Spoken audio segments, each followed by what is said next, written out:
নমস্কার, কেমন আছেন সবাই? ভিজিটার্স লাইকের আরেকটি ভিডিওতে আপনাদের স্বাগত জানাই। আজ আমরা আপনাদের নিয়ে যাব জলেশ্বর মন্দিরে। উত্তর 24 পরগনার গাইঘাটার এই জলেশ্বর মন্দির। তার জন্যই ঠাকুরনগর থেকে বাইক নিয়ে বিকেলবেলা আমি আর এক বন্ধু রওনা দিলাম জলেশ্বর মন্দিরের দিকে। বিকেলের মেঘলা আকাশ আর সূর্য তখন ডুবি ডুবি যায়, আর সেই পরিবেশটাও কিন্তু বেশ সুন্দর লাগছিল। আর তার জন্যই বিকেলবেলা হঠাৎ করেই প্ল্যান করলাম জলেশ্বর মন্দিরের। আর জলেশ্বর মন্দিরের ভগবানের দর্শন তাও কিন্তু কপালে থাকতে হয়। তার জন্যই আমরা এগিয়ে গেলাম জলেশ্বরের দিকে। আর জলেশ্বর মন্দিরের ইতিহাস তা তো আপনারাও জানেন, আমরাও জানি। আর যারা জানেন না তাদের জানিয়ে রাখি, সারা বছর জলের নিচে থাকেন মহেশ্বর, তাই এই মন্দিরের নাম জলেশ্বর। আর বছরের ঠিক এক বিশেষ সময়ে তিনি উঠে আসেন মন্দিরে। তারপরেই পুজো হয় এই মন্দিরে। মহাদেবের বিগ্রহকে পুজো করেন ভক্তরা, সাধু সন্ন্যাসী সবাই থাকেন এই মন্দিরে। আর তারপরে আবারও জলের তলায় রেখে আসা হয় মহাদেবকে, তাই এই মন্দিরের নাম রাখা হয়েছে জলেশ্বর মন্দির। আর এর আরও অনেক ইতিহাস আছে যা আপনারা ইন্টারনেট ঘাটলে অবশ্যই পেয়ে যাবেন।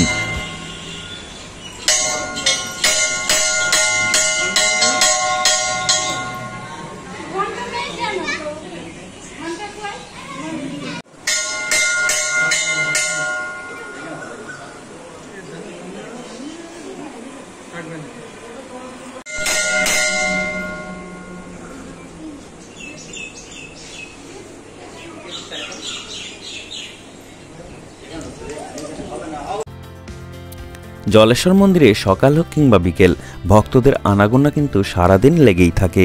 ভক্তরা আসেন মহাদেবের দর্শনে, তাই সারাদিনই জলেশ্বর মন্দিরে প্রচুর ভক্তদের আসতে দেখা যায়।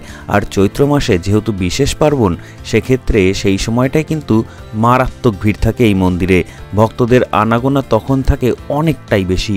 আর এখনও সারা বছরই বিকেলবেলা করে কোথাও যেন একটা মেলার পরিবেশ তৈরি হয় এই জলেশ্বর মন্দিরে। চারিদিকে দোকানপাট, সমস্ত কিছু, ফুচকা থেকে শুরু করে ভুট্টা সব কিছুই পাওয়া যাবে এই জলেশ্বর মন্দিরের পাশের জায়গায়। পাশাপাশি জলেশ্বর মন্দিরের উল্টো দিকেই আছে এই পুকুর, যে পুকুরে মানুষ ভক্তি ভরে স্নান করেন এবং মনস্কামনাও পূর্ণ হয় এই পুকুরে ডুব দিলে। আর এই পুকুরের জলেই থাকেন মহাদেব, সারা বছর জলের তলায় থাকেন তিনি। আবার পুজো শেষ হলে তাকে রেখে আসা হয় জলের নিচে, তাই বলা হয় জলের নিচে মহেশ্বর, তারই নাম জলেশ্বর। তাহলে আপনারা দেরি করছেন কেন? অবশ্যই আসুন জলেশ্বর মন্দিরে।